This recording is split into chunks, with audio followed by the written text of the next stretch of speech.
Queridos amigos e amigas da nossa SESDA, sejam todos bem-vindos para mais uma transmissão do culto evangélico, do culto do evangelho cristão, que primeiro foi no lar e agora se estendeu para o culto universal.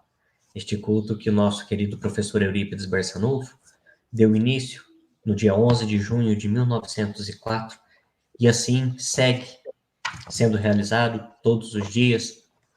Então, é uma grande alegria para nós podermos ter conhecido, né, alguns familiares, ter contato com eles e fazer desse horário ali sempre aquele momento de, se na correria do dia a dia não conseguimos parar para fazer o culto, pelo menos sabemos que às 9 horas tem alguém fazendo o culto, então que seja um bom pensamento a gente já está ligado neste horário das 9.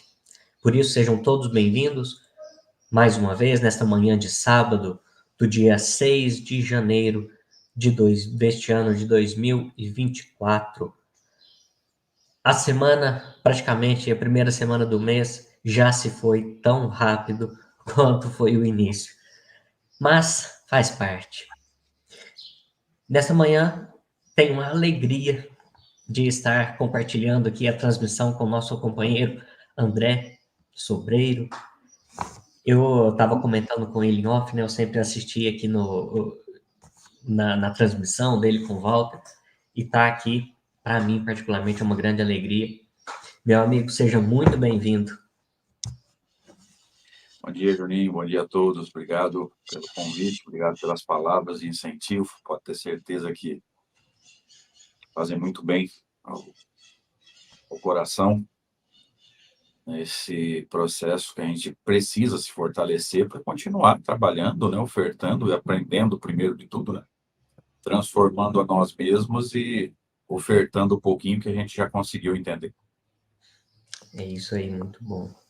Então vamos à nossa questão do Livro dos Espíritos, já fazendo essa introdução, essa ambientação. E para nós hoje, a nossa questão está aqui na parte 2 do Livro dos Espíritos. Deixa eu só localizar aqui certinho. A parte 2, né, que fala sobre do mundo espírita ou do mundo dos espíritos. Capítulo 4, pluralidade das existências. Para nós aqui hoje, sob o item Justiça da Reencarnação. Questão 171, 171. Eu vou me ater apenas à questão e à resposta dos espíritos, porque tem uma explicação de Allan Kardec, ela é muito longa, mas devido ao tempo vamos ficar só nesse trecho aqui. E então Allan Kardec pergunta aos espíritos: em que se funda o dogma da reencarnação? E os espíritos respondem: na justiça de Deus e na revelação dos incessantes na justiça de Deus e na revelação, pois incessantemente repetimos: o bom pai deixa sempre aberta aos seus filhos uma porta para o arrependimento. Não te diz a razão que seria injusto privar para sempre da felicidade eterna todos aqueles de quem não dependeu o melhorarem-se? Não são filhos de Deus todos os homens? Só entre os egoístas se encontram a iniquidade, o ódio implacável e os castigos sem remissão. Muito interessante. Antes dos espíritos responderem, né, entrarem no assunto aqui sobre o tema das reencarnações, antes da gente buscar ali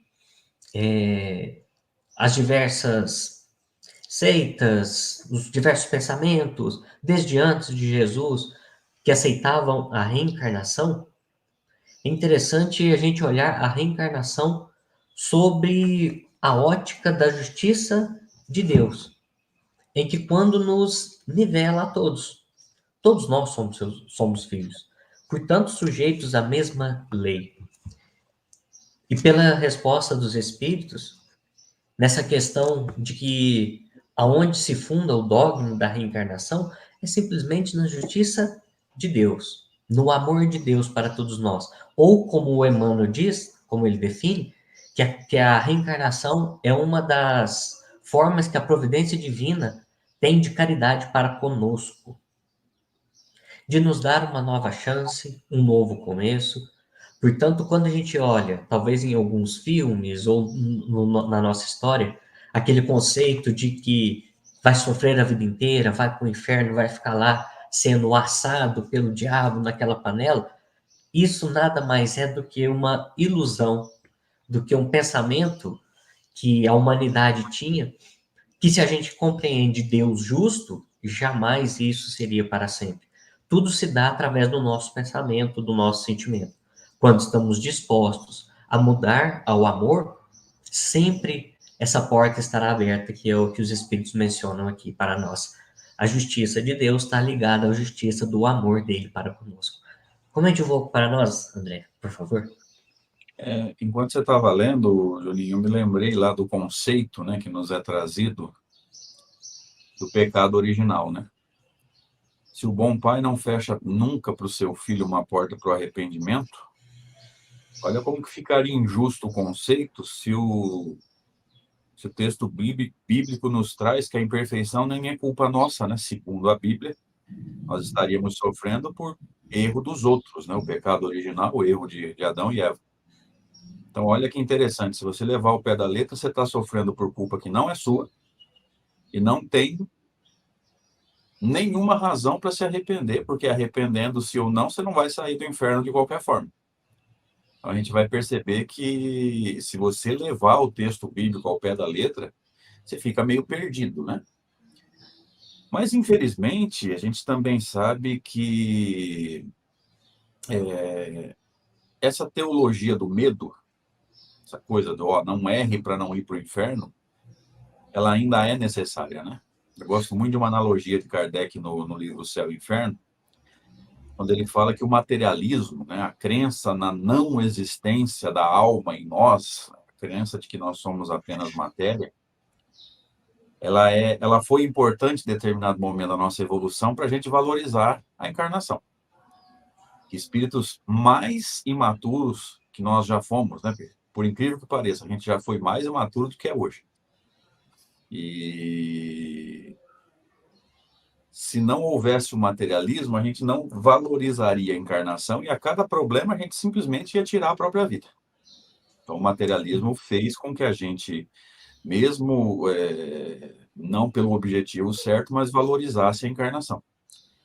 Então, infelizmente, né, a punição ou a crença na punição ainda é necessária para que determinadas pessoas diminuam os erros, né, a chance de erro por medo de ir para o inferno, por medo de processo, por medo de parar na cadeia, até que vai chegar um dia em que a gente vai deixar de errar, não por medo da punição, mas pelo amor que você trouxe aí nas suas palavras, né? Ou seja, eu vou fazer o certo porque é o certo, não porque eu tenho medo de ir para o inferno, ou ser processado, ser preso e ter que parar no fórum, que é uma coisa que nos amedronta ainda, né? E ainda bem que é assim. Então, veja que o pecado original e a punição eterna, elas não se fundamentam. E a gente ficaria até meio perdido, né? Peraí, eu estou errando por culpa de Adão e Eva, estou sendo punido por uma culpa que não é minha. A chance de errar é grande. E ainda por cima, Deus não valoriza o meu arrependimento. Aí vem o Espiritismo e nos traz uma lógica que corrige isso tudo, né? Não corrigir no sentido que o texto está errado, nos ajuda a interpretar da forma correta, né? Exatamente. Se a gente não vê um propósito nesse esforço de mudança, por que mudar então, né? Mudar para quê, né? Deixa do jeito que está. Aí, de repente, se a gente quiser ilustrar um pouco essa questão, é a parábola do filho pródigo, né? Ela tem as suas aplicações, Mas esse processo da justiça, do retorno, da reencarnação, do sair com o voltar para do filho pródigo, né? Dos dois filhos. Aquele que queria ter saído e julga o outro, com o que saiu e volta arrependido, e tá ali o pai abraçando todos os dois. Então, é bonito, é uma das coisas que eu gosto na doutrina, né? Todos os ensinamentos vão se ligando, se encaixando. Vai encaixando. É. Queridos, gostaria de convidar a todos para que nesse instante possamos fazer junto a nossa prece inicial, elevando o nosso pensamento, buscando nos nossos sentimentos o que de melhor temos, o que de melhor podemos ofertar para este Pai de amor e bondade, que nos ampara, que nos ama profundamente e nos concede as melhores oportunidades para o nosso aprimoramento moral, espiritual, mas principalmente como um pai amoroso que zela com carinho pelos seus filhos, essas oportunidades que ele nos concede é para que nós, seus filhos, estejamos cada vez mais próximos deste amor, sentindo este calor paternal que não nos julga, não nos condena, só nos oportuniza o nosso crescimento, a qual reconhecemos em Jesus Cristo o nosso irmão mais velho, aquele que compreendeu as oportunidades que foram concedidas a ele pelo Pai. Mesmas oportunidades que também nos são concedidas, mas que este irmão mais velho soube aproveitar, soube sentir, teve a sensibilidade de introduzir na sua vida, no seu coração, e hoje é para nós este modelo, essa luz a ser seguida, e sempre estará conosco. Por isso vos rogamos, Divino Mestre, as tuas bênçãos para mais um culto do Evangelho na manhã de hoje. Que sejamos todos envolvidos, seja encarnados como também desencarnados, envolvidos no teu amor, no teu amparo, na tua paz. Que todos nós, nesse instante, sintamos o teu calor mais próximo, como a nos convidar naquele antigo vinde a mim, e nos propormos assim essa renovação íntima, este novo propósito. Rogamos aqueles emissários da luz que têm o compromisso de coordenar esses trabalhos e estarem conosco todas as manhãs.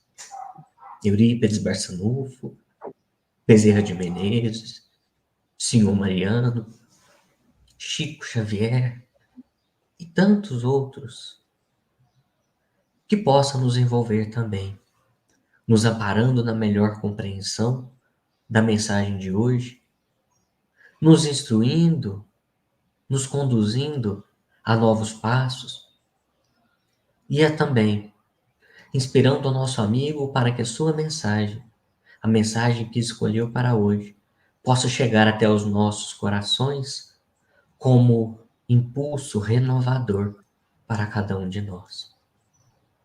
Pai nosso que estais nos céus, santificado seja o vosso nome. Venha a nós o vosso reino, seja feita a vossa vontade, assim na terra como no céu. O pão nosso de cada dia nos dai hoje, Senhor. Perdoai as nossas dívidas, assim como nós devemos perdoar os nossos devedores e ofensores. E não nos deixe, Senhor, cairmos em tentação, mas livra-nos do mal. Que assim seja. Mais uma vez aqui, um bom dia aos nossos amigos que chegaram depois.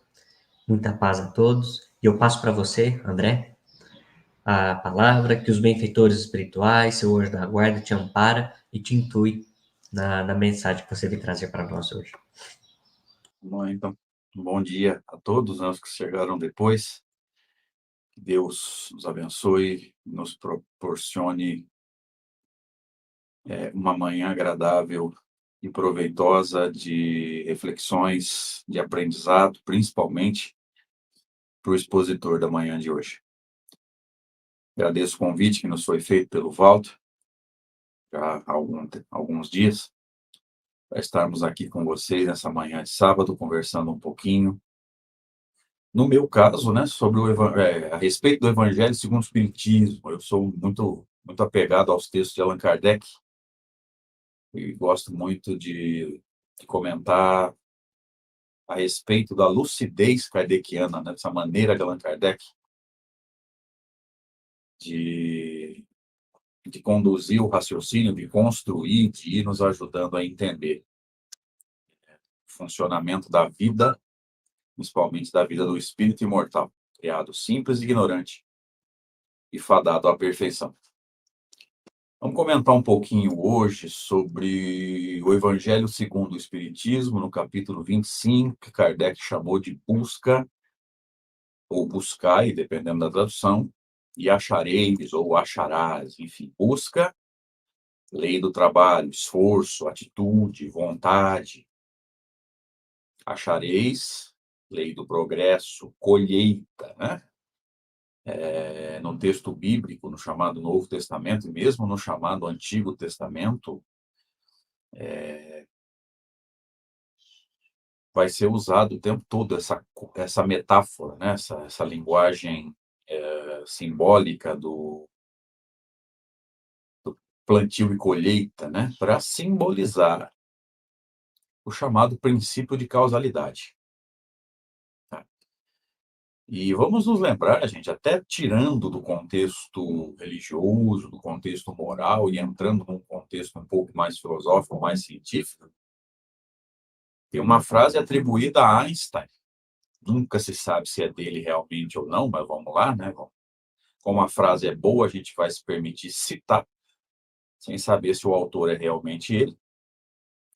Quando Einstein vai dizer que não há prova maior de insanidade do que fazer as mesmas coisas e esperar resultados diferentes. Então, se nós quisermos mudar a nossa vida, nós temos que mudar o nosso plantio. Se nós não estamos plantando nada de diferente, a nossa vida não vai mudar. E não adianta a gente pensar, e isso acontece bastante, é o que a gente vai tentar comentar aqui com vocês, como determinados pensamentos ditos religiosos que dizem assim, na hora certa Deus vai acertar tudo. Na hora certa Deus vai ajeitar tudo. Espera aí, gente. Com essa ideia, nós estamos pregando e acreditando num Deus que simplesmente premia as pessoas sem terem feito absolutamente nada para que a situação mude. E eu sei, e você também sabe, que Deus é misericordioso. Ele pode me ajudar de alguma forma sem que naquele momento eu tenha plantado algo diferente. Ou seja, eu não fiz nada para merecer, mas ele me dá um empurrãozinho. Não tenho dúvida disso. Mas aqui eu vou fazer uma colocação, depois eu vou explicar exatamente o que eu quero dizer, tá?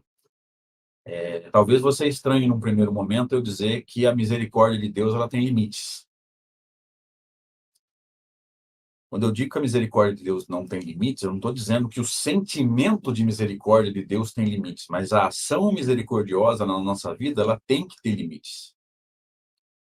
Porque Deus não pode ficar me dando as coisas sem que eu mereça por toda a eternidade, senão eu nunca vou fazer por merecer.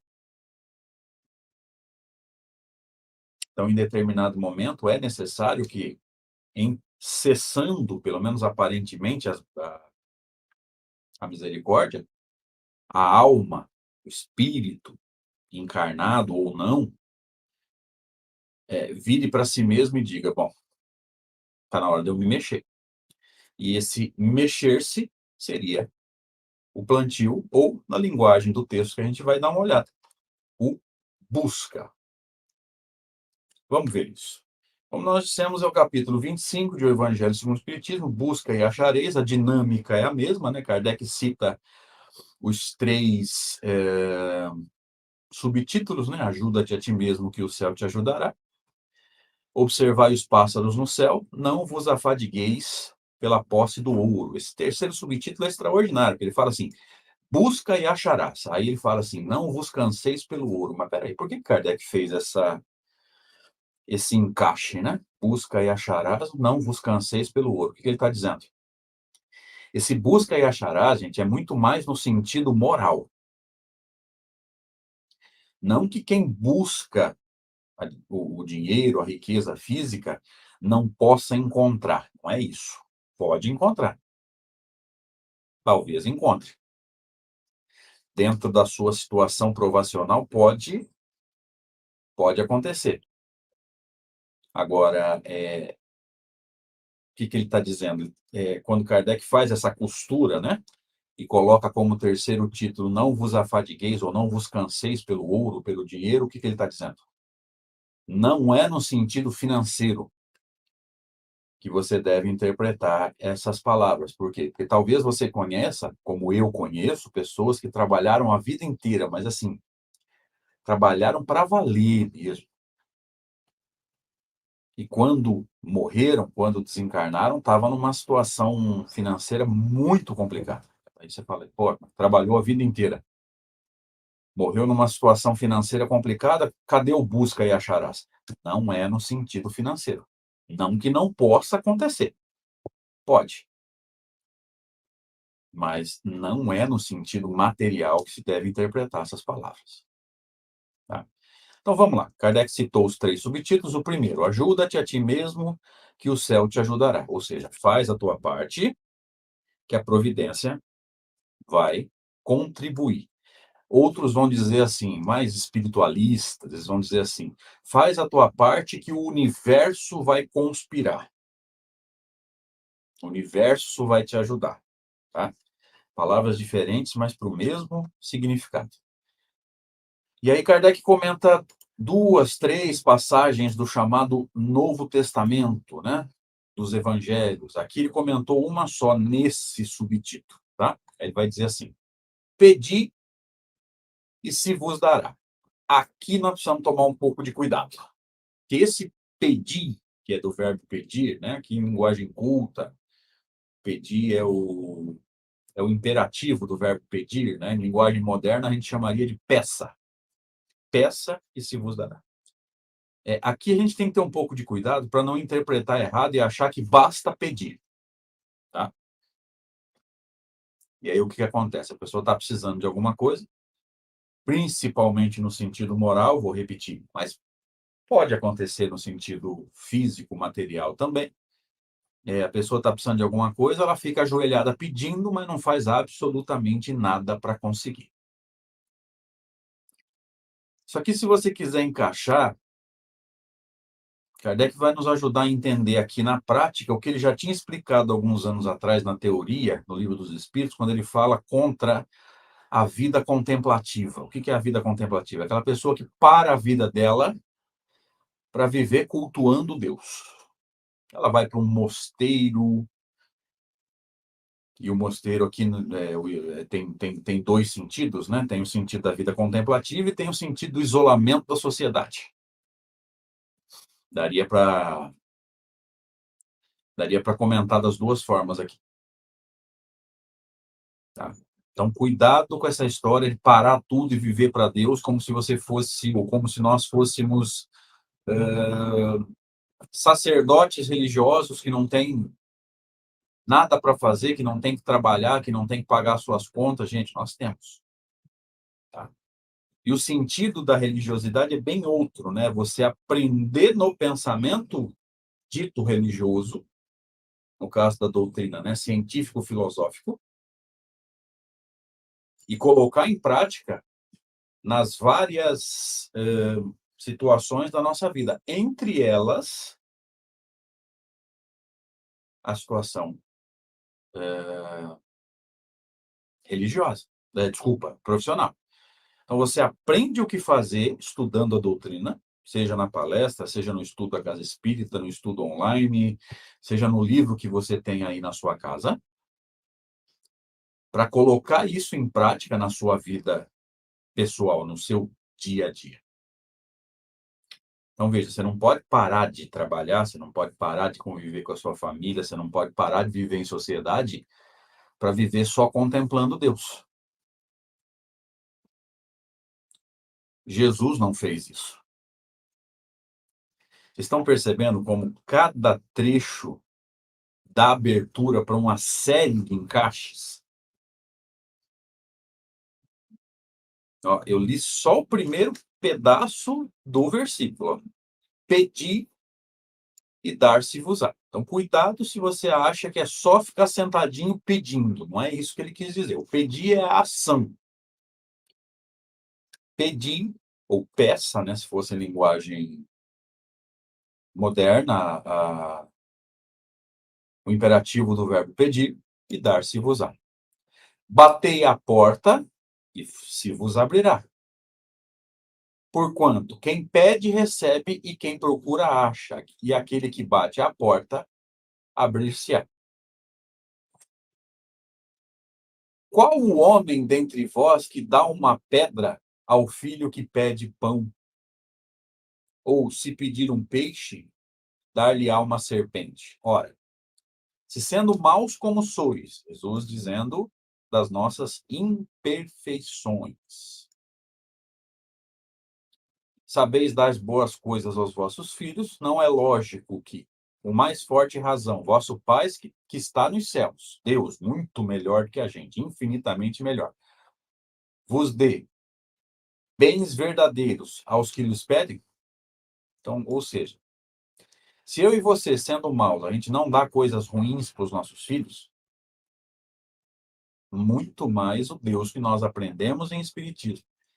Deus inteligência suprema, Deus infinitamente justo e bom, vai nos dar coisas ruins, desde que a gente peça e, principalmente, faça por merecer. Então, aqui eu vou entrar no texto de Allan Kardec, comentário de Kardec. Do ponto de vista terreno, o que é ponto de vista terreno? Aqui, na encarnação, ponto de vista terreno, gente, é sempre aqui, no contexto encarnatório, tá? Assim como quando Kardec usa a palavra homem, ele está se referindo ao espírito encarnado, independente do sexo no qual ele encarna, tá? Do ponto de vista terreno, a máxima buscai e achareis é análoga, é o mesmo sentido a esta outra. Ajuda-te a ti mesmo, que o céu te ajudará. Presta atenção agora. É o princípio da lei do trabalho e, por conseguinte, da lei do progresso. Só para lembrar. Duas leis comentadas por Allan Kardec e pelos espíritos, naquele formato perguntas e respostas, no Livro dos Espíritos, na terceira parte, ou livro 3 das leis morais.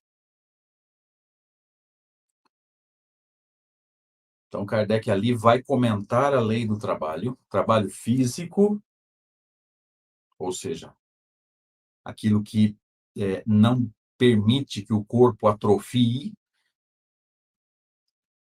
e faz com que a gente conquiste o pão de cada dia, e do trabalho espiritual, que às vezes exige trabalho físico, às vezes não. Porque sentar-se e fazer uma prece por alguém, gente, não exige nenhum esforço físico. Você está sentadinho descansando. Alguns vão se lembrar de um ditado antigo que dizia assim: enquanto estiverdes descansando, carregue pedras. Ou seja, enquanto descansa, trabalhe. Como é que a gente interpreta isso à luz do Espiritismo? Enquanto o corpo descansa, você pode estar sendo útil. Você pode estar orando, você pode estar estudando, lendo bons livros. E hoje eu digo isso sem medo de errar e sem medo de ser preconceituoso. Desligue a televisão. Porque tem muito pouco conteúdo de bom nível na televisão de hoje. Leia bons livros. Não só os livros espíritas, embora os livros de Kardec sejam extraordinários.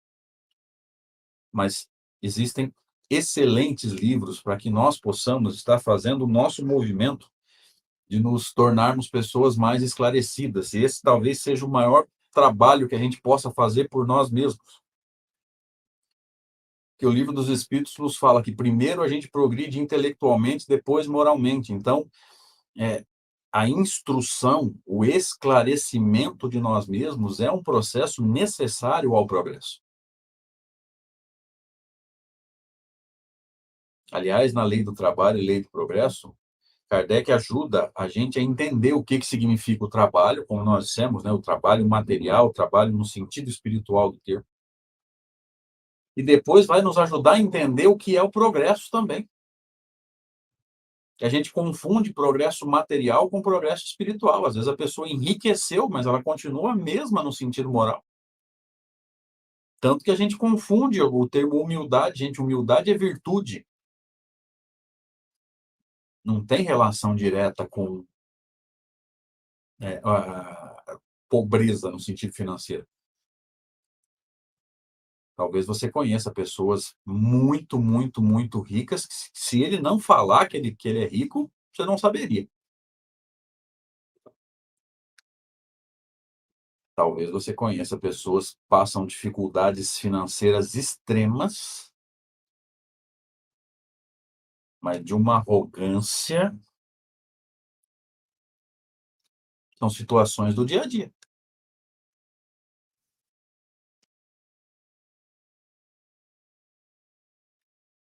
Então, veja, é o princípio da lei do trabalho. Por que princípio? Porque Jesus ainda estava jogando as primeiras sementes, né? Princípio tem essa conotação mesmo, né? Da primeira sementinha, da primeira ideia, né? Depois se desenvolveria. Então, como melhorar-se sem esforço?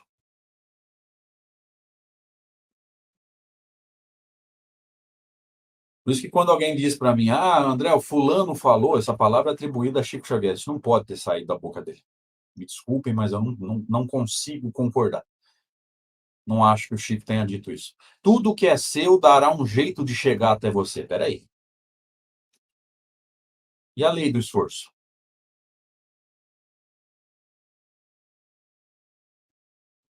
E mais, hein?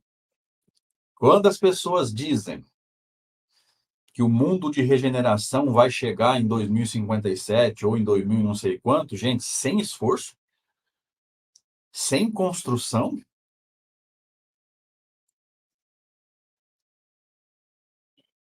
nós espíritas, queridos, entramos em vida contemplativa, a gente vai ao centro espírita, assiste a palestra, recebe o passe, pega lá a tua garrafinha de água energizada, vai para casa e não muda nada. Nós entramos num movimento contemplativo igualzinho era quando a gente ia em outros pensamentos religiosos, que a gente ia lá, comungava, voltava para casa com o coração em paz, até a gente chegar, por exemplo, no estacionamento da praça e alguém riscou o nosso carro. Acabou a paz. E nós entramos no mesmo movimento contemplativo. A gente vai ao centro, assiste a palestra, fica bem, ouve coisas legais, repensa algumas coisas, recebe o passe, toma lá o chazinho, mas volta a se estressar no primeiro movimento não muito agradável para nós.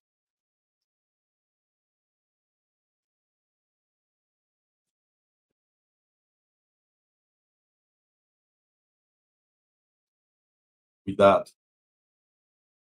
Cuidado para que nós não estejamos no mesmo movimento contemplativo. Eu sou um santinho no dia a dia ao centro. Para a reunião mediúnica, para o passe.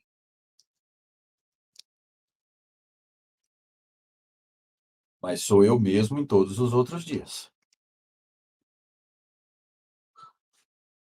O movimento ensinado pelo Espiritismo, gente, não é o de ser santo no dia a dia à casa espírita. É o movimento de transformação moral. Mas vamos seguindo aqui.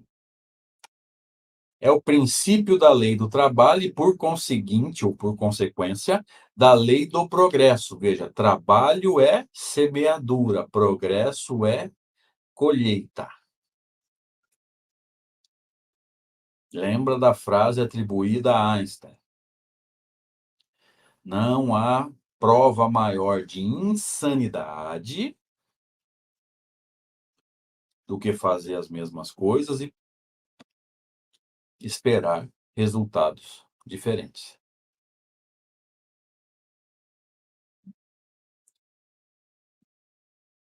E talvez nós estejamos caindo nesse erro, por algum motivo, não sei qual é, se estiver acontecendo, cada um de nós aqui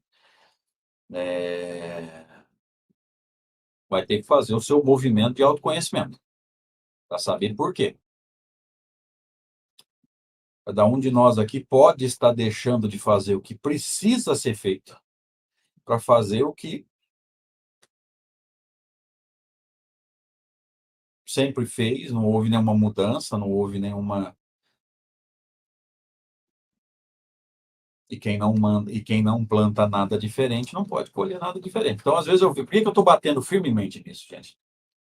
Porque às vezes nós fazemos isso, né? A minha vida não muda, a minha vida não tem perspectiva. E talvez nós já tenhamos caído nesse erro. A pessoa está enrolada na vida profissional dela, não gosta mais do que faz, ou não ganha o suficiente, enfim. Por quê? Nós não vamos discutir. Ah, eu não posso abandonar isso aqui. Ok. Ninguém é aventureiro, não, eu vou abandonar. Mas tem alguma coisa diferente sendo plantada? Você está se preparando para uma outra vertente profissional ou está parado reclamando? Ajuda-te, o céu te ajudará. Nesse caso, primeira providência. O que você quer fazer? Ó, não gosto mais da minha profissão. Ok, do que você gosta?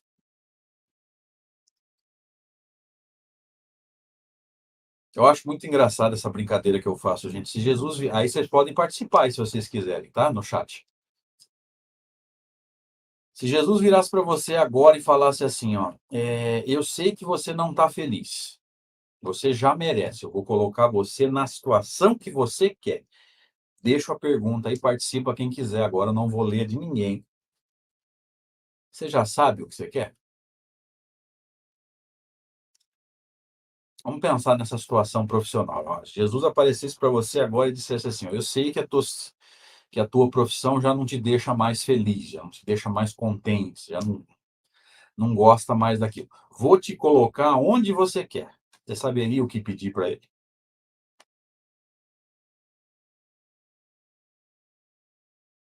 Toda viagem tem que ter um destino, gente. Eu brinco com os meus alunos, né? Você não chega na rodoviária ou no aeroporto e fala assim, dá uma passagem aí.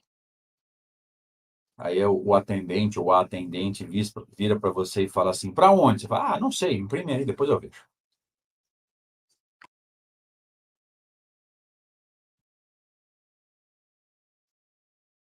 Para a vida dar certo, a gente tem que saber o que quer, saber que rumo tomar. Toda viagem tem um destino. Mas vamos voltar para o texto aqui. Porquanto o progresso é filho do trabalho. O progresso é consequência do trabalho. Não se progride sem trabalho. Tanto no sentido material quanto no sentido espiritual. Só que o sentido material, gente, ele tem algumas exceções. Porque você pode trabalhar que não, desculpem o termo, um burro de carga a vida inteira e não progredir nada em termos materiais.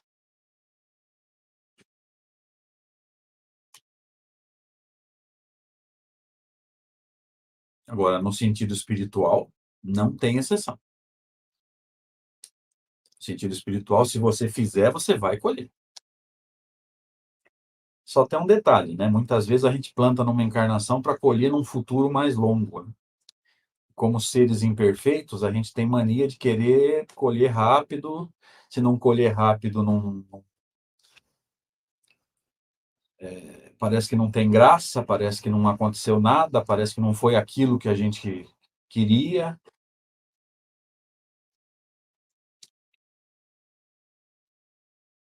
Então, até nisso a gente tem que pensar como espíritos imortais. De repente, você está plantando agora para colher, sabe quando? Porque o tempo é de Deus, né? O tempo não é nosso. Então, vamos lá, seguir. Visto que este põe em ação as forças da inteligência. Então, tanto no trabalho material quanto no trabalho espiritual, a inteligência, o que ele está chamando de inteligência aqui, gente? A capacidade de pensar, capacidade de associar informações, situações e escolher um caminho. Esse feeling, esse bom senso que a gente tem que ter todos os dias, em todas as situações da nossa vida. Atentos, né? Será que esse realmente é o melhor caminho? Será que é por aqui que eu preciso ir?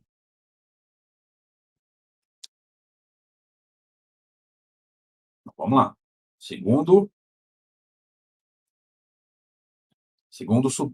parágrafo. Ó. Na infância da humanidade, o homem só aplica a inteligência à cata de alimentos, meios de se preservar das intempéries e se defender dos seus inimigos. Agora você vai entender por que, ele vai falar lá no segundo subtítulo, ele fala o quê? Observar os pássaros no céu. Pássaro no céu não tem inteligência. Ele faz por instinto. Ele tem que fazer a casinha dele de forma mais segura possível, tanto quanto com relação às alterações climáticas, aos inimigos, né, aos predadores. Por que ele, no segundo parágrafo, ele fala isso? Na infância da humanidade, olha a inteligência de Kardec. O homem só aplica a inteligência à cata de alimentos, ou seja, onde eu posso procurar. Essa procura por alimento, lá atrás, tá, gente? O homem das cavernas, as primeiras civilizações.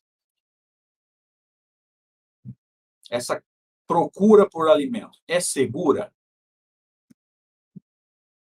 Ou enquanto eu saio para procurar o alimento, eu corro riscos? Por exemplo, quando o homem das cavernas ia para a floresta, quais os riscos que ele corria? Ó, tudo isso nesse processo de desenvolvimento da inteligência. Ele tinha que guardar o caminho. É uma floresta, gente, ele pode se perder.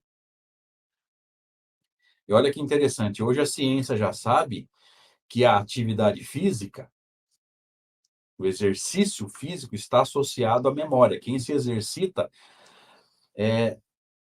produz no cérebro substâncias químicas que facilitam a memória. Por quê? Porque nessa formação biológica do corpo, o homem das cavernas, ao sair para caçar, ele caminhava, matava o bicho, trazia de volta e tinha que associar o caminho, senão ele se perdia de casa. Então, nessa formação biológica,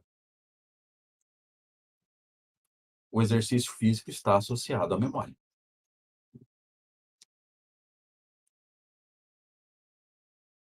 Entenderam o uso da inteligência aqui? Um aspecto, poderia estar outros. Mas eu acho extraordinário essas sacadas de Kardec, né? Por que ele falou em observar os pássaros no céu? Gente, o pássaro no céu não planta por bondade. Ele faz por necessidade. Ele tem que fazer a casinha dele para poder procriar. Ele não sabe que ele tem que procriar. Gente, você já viu algum passarinho que virou para você e falou: se minha fêmea não botar um ovinho, não vai haver perpetuação da espécie. Mas eles botam ovo. Eu costumo brincar aqui, gente, só para não perder a piada. Você já viu algum João de Barro que cursou engenharia civil? Mas a casinha dele tá lá, bem feitinho.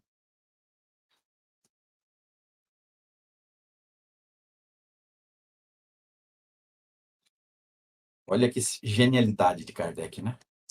No começo da humanidade, nós éramos muito parecidos com os animais, fazíamos o que tínhamos que fazer, né? O mínimo de livre-arbítrio, por quê? Porque a nossa consciência não tinha expandido. Então, o que que eu tinha que fazer? Eu tinha que arrumar um lugar para morar, arrumar o que comer e procriar.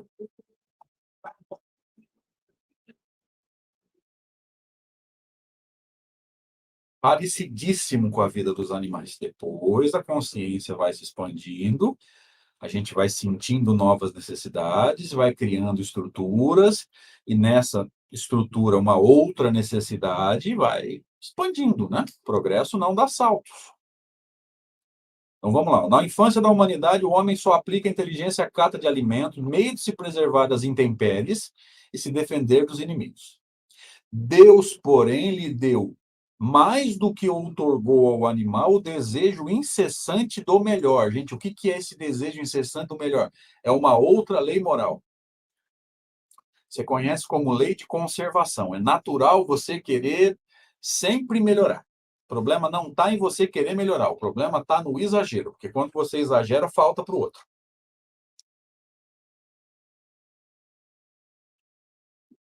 Tem problema nenhum de você querer se melhorar, mesmo financeiramente, tá?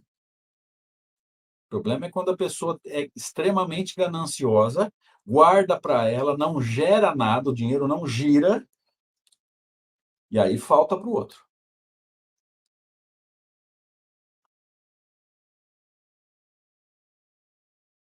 Então, esse desejo incessante do melhor, ele deriva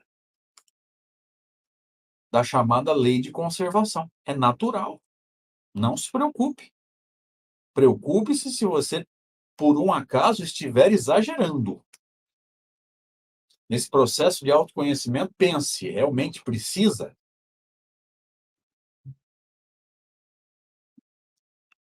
Mas não se culpe, porque é natural querer melhorar. E é esse desejo que o impele a pesquisas dos meios de melhorar a sua posição. Lembra? O homem das cavernas encontrava lá um lugar seguro para morar, criava uma estrutura segura para caçar o seu alimento, mas de repente ele sentiu uma necessidade. Dá para melhorar um pouquinho. Veja, é natural para nós sairmos da chamada zona de conforto. Chega uma hora que você fala, peraí, isso aqui já enjoou, já deu, deixa eu dar uma melhoradinha. É da lei de conservação. Necessidade natural de progredir.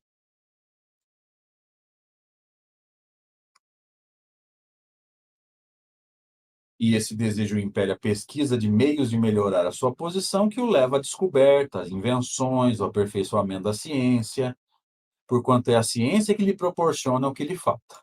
Aqui não é necessariamente a ciência, gente, no sentido de ciência moderna, tá?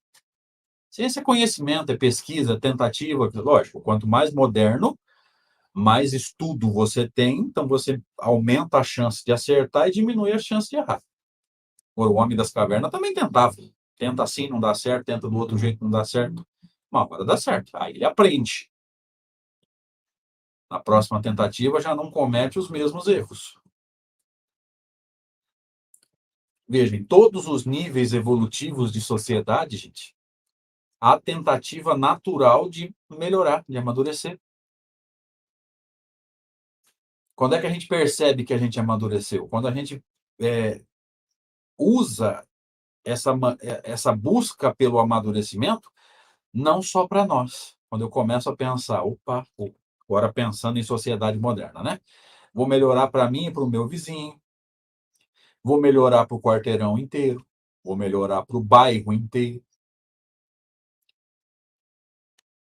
que é o último item da definição de moral no Livro dos Espíritos. salvo engano, 621, 629, não me lembro.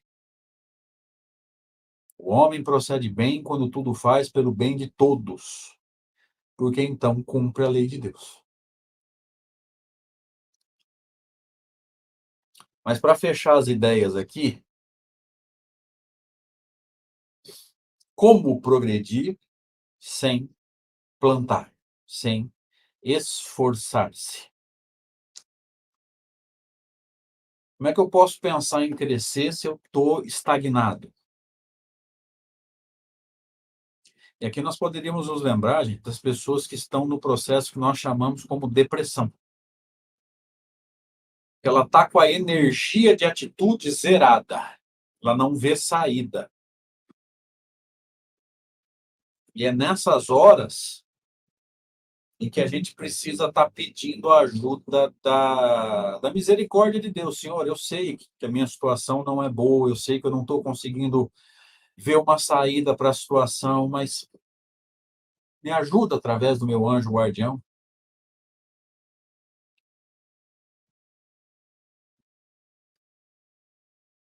Nesse momento, Senhor, eu não estou conseguindo ver saída para lado nenhum, mas me mostra. Veja, ó, me mostra. Me ajuda a ver. Não é sai por mim.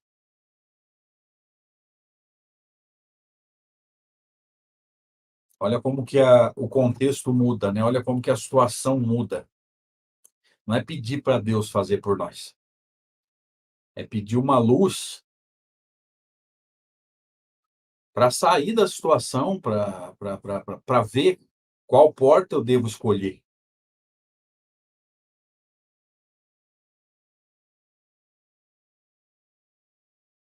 E ter a força, vamos dizer assim, de ir lá e abrir a porta para si. Porque não se esqueça, se você está passando por essa situação que eu estou falando, né, da depressão, que a prece também é trabalho. Então, às vezes, você não consegue fazer nada materialmente, mas sentar-se num canto, fazer uma prece e pedir lucidez a Deus através do seu anjo guardião, também é uma forma de ajudar-se para que o céu possa te ajudar. Juninho, vamos bater papo, querido? Obrigado, gente. Obrigado pela oportunidade. Esperamos ter sido úteis. Nos evocar o espírito Juninho. Aí. Rapaz, cuidado com quem se invoca, porque o obsessor chega rapidinho.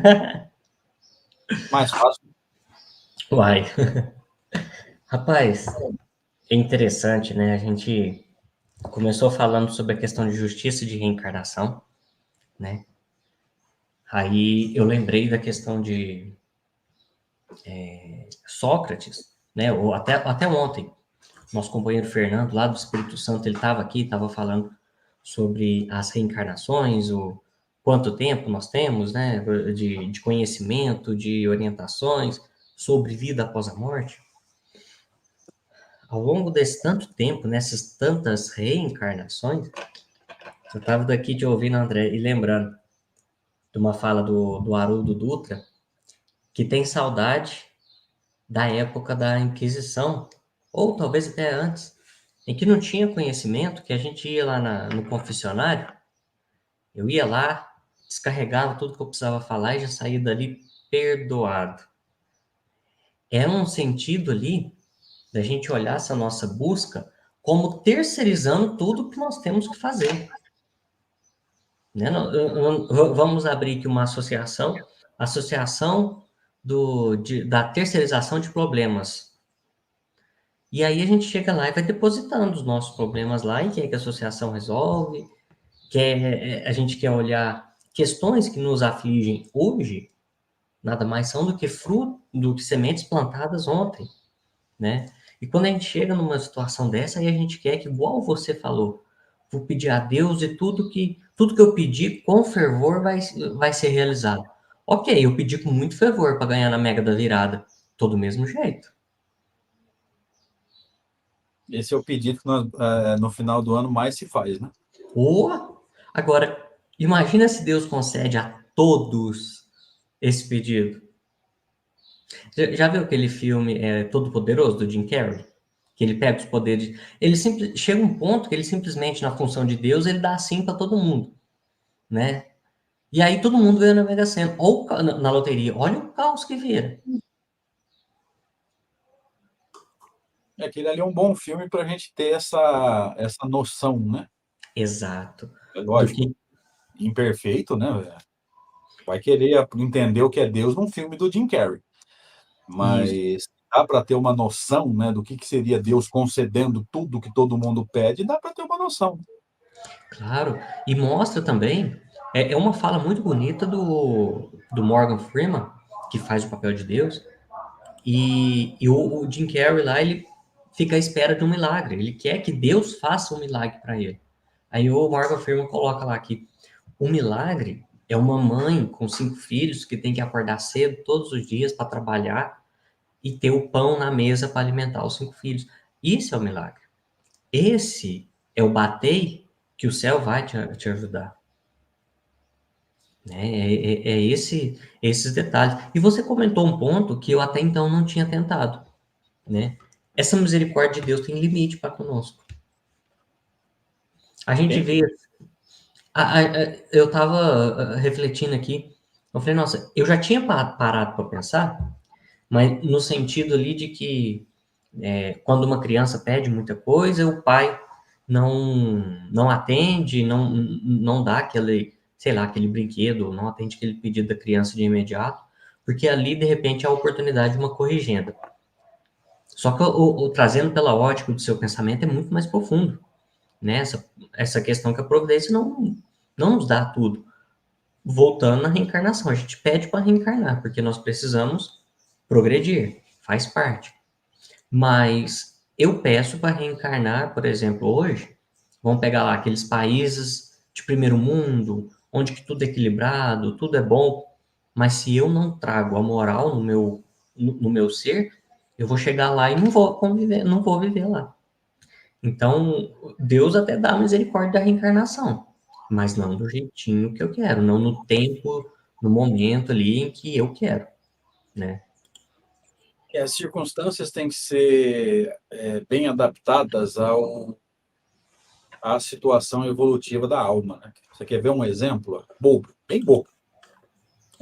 Há 50 anos atrás, como é que as mulheres lavavam roupa? Tudo Hum, no tanque, algumas não tinham nem tanque, elas iam na beira do lago, batia a roupa na pedra, voltava com aquela bacia imensa de roupa. Hoje, grande parte dos lares tem o tanquinho, a máquina de lavar. O que está sendo feito, Juninho, com o tempo que sobra? exato, E quanta exato, gente com depressão? Eu não estou exato. dizendo, eu gosto sempre de explicar assim, bem detalhadamente. Eu não estou dizendo que o depressivo é alguém desocupado. Antes que Sim, alguém claro, associe, aí vem xingar a gente. E hoje a gente tem que ter cuidado com o que falam, né? sim, A pessoa interpreta do jeito que quer e xinga a gente aí do nada. Não estou dizendo isso, mas ocupar o seu tempo com alguma coisa útil é uma bela maneira de você tentar evitar a depressão, enfim. Enfim, trabalhar no bem próprio, no bem do outro, ocupar o pensamento com coisas boas, ter o que fazer, faz parte de um processo de reerguimento, né? Então, esse é um exemplo bobo do dia a dia, sim, mas vale para o que você falou, né? A gente não reencarna onde quer. Todo mundo gostaria de reencarnar num país rico, onde ninguém passa fome, a educação é a melhor do mundo, mas com a nossa moralidade, num país desse, com dinheiro sobrando, tempo sobrando, será que a gente conseguiria ter o sucesso na reencarnação? Fica a pergunta. é verdade, é verdade. E é engraçado, né? Como você comentou a questão do tempo. A gente não faz a metade do trabalho que fazia, o tempo é o mesmo e nós não vemos nada. Exatamente. E aí, Dá o a que que eu... impressão que o tempo diminuiu, né? Isso. Aí na minha prece eu peço a Deus que me ajuda a fazer mais um trabalho. A oportunidade do trabalho aparece. Sei lá, qualquer trabalho, uma assistência caritativa, um estudo. Aí eu falo puxando minha orelha. Eu não organizo o meu tempo, como que eu vou fazer? Como que eu vou ficar só pedindo, pedindo? Mas espera aí, colabora. A gente está Com aqui. relação ao tempo, Juninho, a gente não está sabendo lidar e a gente vai ter que aprender a falar sobre isso. Não tem muito a ver com o espiritismo, mas vai ajudar as pessoas, primeiro a nós mesmos, né? Depois as pessoas, a lidar com tempo e com informação.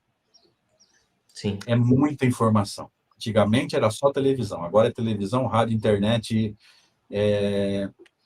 saber lidar com informação, saber lidar com profundidade.